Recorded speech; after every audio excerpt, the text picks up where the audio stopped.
전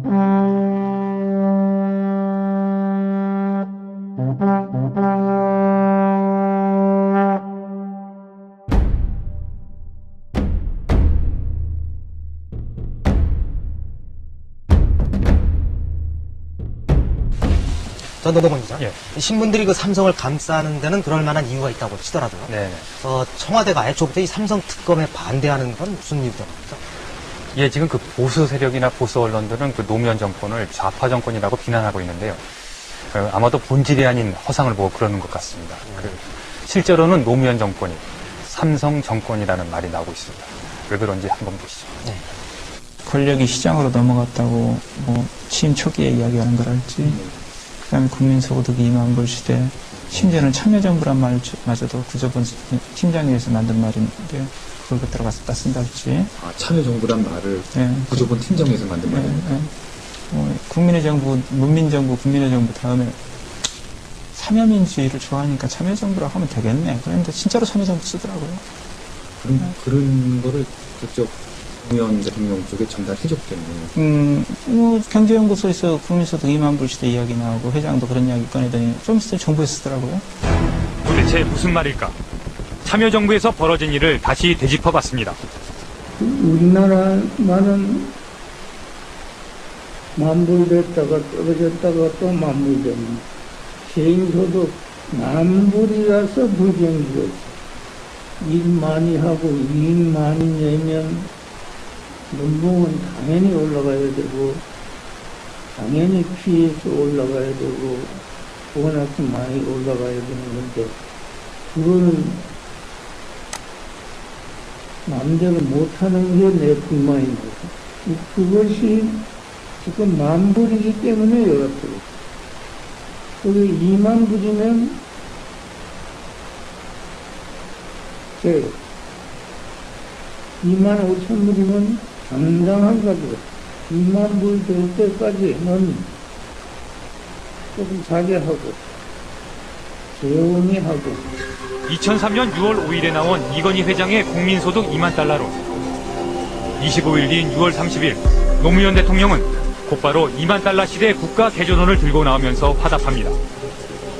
이로부터 6개월이 지나고 불법 대선자금 수사가 한창이던 2003년 12월 10일 검찰에 소환된 이학수 삼성그룹 구조조정본부장은 2002년 대선을 앞두고 이회창 후보 측근에게 100억 원을 건넸다고 진술합니다. 이틀 뒤인 12월 12일 이건희 회장은 피닉스 파크에서 로비 지침을 내립니다. 호텔 할인권을 발행해서 추미 같은 돈 안 받는 사람에게 주면 부담 없지 않을까? 금융내, 관계, 검사, 판사, 국회의원 등 현금을 주기는 곤란하지만 주면 효과가 있는 사람들에게 적용하면 좋을 것임. 그리고 두 달 뒤인 2004년 2월 14일 노무현 대통령은 이건희 회장의 처남인 홍석현 씨가 회장으로 있는 중앙일보와 회견하면서 검찰의 대선자금 수사에 대해 언급합니다. 검찰의 대선자금 수사가 기업인에 대한 직접적인 처벌로 바로 진행되지 않았으면 한다는 겁니다. 이는 곧 이건희 회장을 기소하지 말라는 얘기나 마찬가지. 노 대통령의 뜻대로 된 것인지는 몰라도 검찰은 385억 원의 불법 대선자금을 건넨 삼성그룹의 이건희 회장은 무혐의 처리하고 이학수 부회장을 불구속 기소하는 것으로 삼성에 대한 수사를 마무리합니다. 검찰이 대기업 총수에 대하여 수사와 처벌을 고의로 회피하거나 의도적으로 봐주기식 수사를 한 것은 결코 아닙니다. 이렇게 삼성 측이 원하는 대로 잘 해결됐는데 1년 뒤인 2005년 7월 22일 이번에는 안기부 엑스파일 사건이 터져나옵니다. 회장님께서 몇 가지 방침을 말씀하셨습니다. 이회창한테 보내는 것은 여러 사람 하지 말고 홍석현 사장을 계속 통하고 하시고 그 다음 늙은 사람은 누구를 통하느냐 어떻게 진행되느냐고 물으시면서 이인재 관계도 언급하셨습니다. 회장님께서 전에 지시한 건데 B 검사장에게 2천만 원 줘서 작년에는 3천만 원 줬지만 올해는 2천만 원 줘서 자기도 쓰고 이름 모르는 애들에게 나눠주라고 그럴 겁니다. 엑스파일로 두 가지 실체가 처음으로 드러났습니다.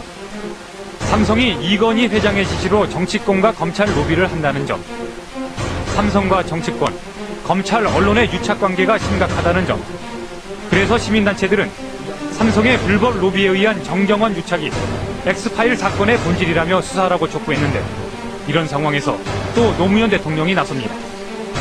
그는 이번에도 삼성이 좋아할 만한 얘기를 해줍니다.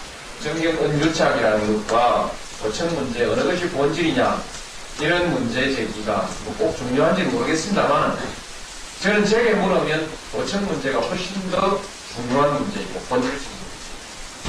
이후 검찰 수사는 도청 수사로 흘러갔고 삼성 이건희 회장은 아예 기소조차 되지 않았습니다. 이제 2007년 천주교 정의구현 전국사재단이 삼성의 불법 행위를 세상에 알린 이후 삼성특검법이 여론의 지지를 받자 청와대가 또 딴지를 걸고 나섰습니다. 특검법과 함께 공직자 부패 수사처법이 통과되지 않으면 저희로서는 거부권을 행사할 필요가 있는지도 검토해 볼 것입니다. 엉뚱하게도 이번엔 각 당의 입장 차이가 너무나 커서 국회 통과가 사실상 불가능한 공직자 부패 수사처법을 들고 나온 겁니다. 왜 청와대가 저렇게 나왔을까? 그 변명도 굉장히 궁색하지 않습니까? 첫날 얘기 다르고 둘째 날 얘기 다르고 견광부회해가지고 그렇게 하는데 진실이 밝혀지는 것이 두려워서 그런 건가? 이런 의심까지도 하게 만드는 거죠. 그래서 생각하게 되는 게 소위 삼성공화국론인데요. 일각에서는 노무현 정부가 들어서면서 삼성의 영향력이 훨씬 더 막강해졌다는 분석이 나오고 있습니다. 참여정부 들어서자마자 처음 나온 경제정책이 뭐였는지 아십니까? 법인세 인하였습니다. 법인세 인하라고 하는 것은 2002년 대선 당시에 이해창 후보와 한나라당이 공약으로 내세우고 당시 노무현 후보는 그거는 그렇지 않아도 돈 많은 소수 대기업에게만 혜택이 가고 결국은 나중에 서민의 세부담이 가중되지 않겠는가 이러면서 반대했던 거거든요. 그런데 정권이 출범하자마자 첫 나오는 얘기가 법인세 인하라는 겁니다. 자꾸 삼성그룹 쪽에서 먼저 나왔다 그런 얘기가 정책 어젠다로 반영이 될까? 왜 삼성 출신 사람들이 고위이 영향력 있는 그런 자리에 자꾸 가게 될까? 정책 결정은 왜 자꾸 이렇게 될까? 이런 김영철 변호사의 증언은 이를 뒷받침합니다. 각 부처에서 새 신정부의 정책에 참고할 만한 것들을 자꾸 요구를 해요. 뭐 안에 경제공수도 있고 석박사 2,000명 이상이 있으니까. 근데 정부에서 민간 기업의 두뇌들을 활용하는 건 좋은 일인데 정책 방향이랄지 그런 것까지 조금 걱정스러운 거죠.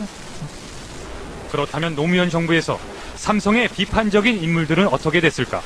처음에 참여정부에서 금융감독위원회 부위원장을 하셨던 이동걸 현 금융연구원장입니다만은 그분 같은 경우에 삼성을 좀 불편하게 하는 그런 입장을 좀 고수를 했고 또 금산법 개정안 관련해서 국무회의에서 그때 당시 이정우 청와대 정책실장이 이제 문제 제기를 해가지고 논란이 됐었는데요. 이런 분들이 다 참여정부의 롱런을 하지 못하고 떠나게 됐죠. 이에 대해 청와대 관계자는 참여정부와 삼성 특착설은 편협한 시각을 가지고 사실을 왜곡하는 것이라고 말하고 특히 대통령이 통치자로서 검찰 수사에 대해 평가 발언을 한 것을 놓고 유착설을 제기하는 것은 무책임한 행위라고 반박했습니다. 천주교 정의구현 사재단의 말입니다. 사재단은 삼성 문제의 핵심이 이건희 회장 일가의 끝없는 욕망을 위하여 불법, 편법, 탈법 비자금을 만들어 이 사회를 오염시켰다는 점을 강조하면서 뇌물검사 명단은 그저 몇 가지에 지나지 않는다는 점을 분명히 밝혔습니다. 전동건 기자, 김영식 신부님의 저 말씀대로 삼성이 한국 사회를 오염시켰다. 이게 바로 문제의 핵심인 것 같은데 삼성도 잘 되고 우리 경제도 잘 되려면 이 오염을 그냥 놔둬서는 안 되는 거 아닙니까? 예, 언제까지 우리 기업이 회장 일가의 불법 탈법에 발목이 잡혀야 하는 건지. 기업과 사회가 투명해야 국가 신인도가 높아질 텐데요. 삼성처럼 전 근대적인 기업 지배 구조를 갖고 있는 우리 재벌기도 이제는 요즘 유행하는 말로 글로벌 스탠더드에 맞춰 수준을 업그레이드해야 할 때가 왔습니다. 참여정부에서 삼성 엑스파일 보도를 막았던 문제, 그리고 당시 한나라당과 민주당이 특검을 요구했단 말이에요. 네.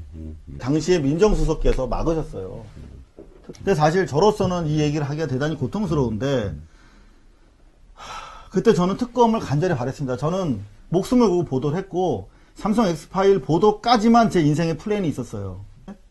노무현 대통령께서 이거는 뇌물보다는 도청이 더 중요한 문제라고 생각한다고 말씀하시면서 수사 기류가 좀 바뀌었고 특검을 요구했을 때 아직 시기상조다라며 검찰 수사를 지켜보자고 하신 분이 당시 문재인 문정수석이셨어요. 팩트는 분명히 우리가 알고 있어야 향후 대선 과정에서 다가올, 저도 이 발언하기가 아프지만 당시에 특검을 시기상조라고 막았던 문재인 현재 우리 후보께서 어떤 생각을 지금은 가지고 계신지, 특검을 시기상조라고 막았던 문재인 현재 우리 후보께서 어떤 생각을 지금은 가지고 계신지 꼭 좀 여러 차례 여쭤봤는데 답변을 못 들었거든요. 다시 한번 꼭 듣고 싶고, 그때 좌초된 특검이 12년 만에 다시 살아나서 삼성의 심장을 타격하고 있는 거죠. 문재인 후보는 삼성과의 관계를 명확하게 하지 않고는 그가 말하는 사회개혁이 과연 진정성이 있는 것인가, 정의로운 사회, 그리고 더 나아가서 사람이 주인 되는 사회가 과연 이루어질 수 있는 것인가, 사람이 먼저다라는 사회가 이루어질 수 있는 것인가 입증될 겁니다. 이 원래 내용에 담긴 내용은 엄청납니다.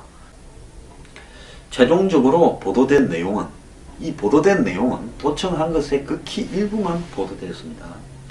삼성그룹 홍석현 사장이 97년 대선에서 100억의 대선 자금을 대선 후보들에게 제공을 했고, 약 100억에 전현직 검사들에게 수천에서 수억의 뇌물을 전달했다라는 내용입니다.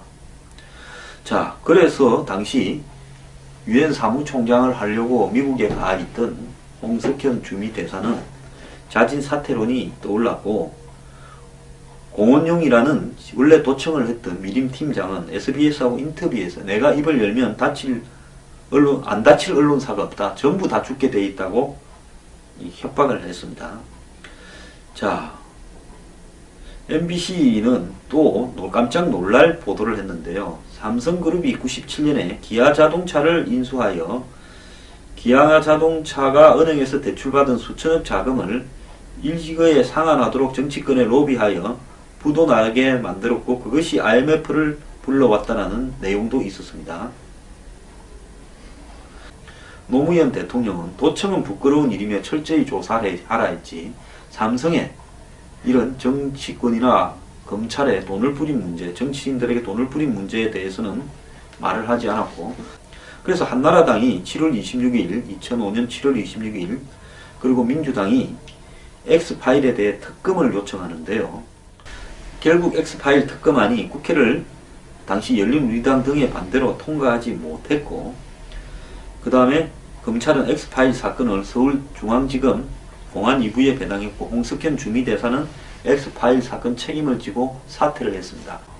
그리고 한겨레 신문은 안기부 녹취록에서 김대중 전 대통령에 관한 내용이 빠졌다라고 지적을 했고요. 전정배 법무장관과 문재인 민정수석은 한나라당 민주당이 요구하는 특검에 대해서 시기상조라고 입장을 밝혔습니다. 이 녹취록과 도청 테이프를 다 압수해 갔고요, 검찰이. 그래서 대부분은 공개가 안 됐죠. 그런데 엑스파일 사건의 수사 결과 이학수, 홍석현, 김인주 같은 삼성의 핵심들은 다 빠져나가 버렸고, 노회찬 의원만 사실 의원직 날리고 이상호만 불구속 됐던 겁니다. 그래서 당시 야당이던 한나라당과 민주당, 그건 새천년 민주당이죠. 그 민주당은 특검을 하자 했는데, 노무현 대통령은 도청이 중요하다고 도청 수사를 하자 해서 당시 DJ 정권까지 확장을 시켜서 DJ 정권의 임동원하고 신건희 휴대폰 등을 갖다가 수십 차례 도청한 혐의로 이렇게 처벌을 받았고요. 그리고 노무현 정권은 도청을 하지 않는다 하면서 이 사건은 도청에 관한 단절로 자신들의 업적화했는데요. 이 문제가 정윤회하고 3인방 엑스파일 찌라시 사건하고 똑같다는 거죠. 왜? 3인방 그리고 정윤회 찌라시 사건의 본질 뭡니까? 국정농단이었는데 그걸 뭐라고 문제 삼았습니까? 유출을 문제 삼았어요. 그 내용이 밖으로 빠져나가고 경찰만 자살하고 끝났죠. 이것도 마찬가지로 공은영이가 자살하려고 그 관련자들만 다 다쳐버렸습니다. 기자들하고요. 그리고 삼성은 빠져나가 버렸습니다. 그 정윤회와 3인방 찌라시도 정윤회하고 3인방은 빠져나갔습니다. 똑같지 않습니까? 이것이 정권이 문제를 해결하는 방식인데요. 여기에 대입해서 핵심적인 부분은 삼성이 대선에서, 삼성이 정치인에게, 삼성이 법조인에게 평소 돈을 어떻게 뿌리면서 관리하는가 하는 내용인데, 여기에 관한 내용은 그냥 하늘로 사라져 버렸습니다. 당시 여기에 돈을 받았다고 언급되는 이 검사들 내용을 보면요, 뭐 한 500에서 한 뭐 2, 3천만 원씩 이렇게 받은 걸로 지금 나옵니다. 자, 그래서 저는 문재인 후보가 당시에 도청으로 방향을 틀면서 특검을 거부하고 결국 삼성 문제를 덮어버리는 쪽에 굉장히 일조했다라는 겁니다. 당시의 수사 결과도 결국은 그렇게 입증하는 거 아니겠습니까? 2005년에 시작된 사건이 노무현 정권이 2007년까지 있었으니까 수사에서 기소하는 것까지는 노무현 정권이 다 했고, 거기에 황교안 서울중앙지검 2차장, 지금 대통령 권한대행이 수사를 한 겁니다. 다 봐준 거죠.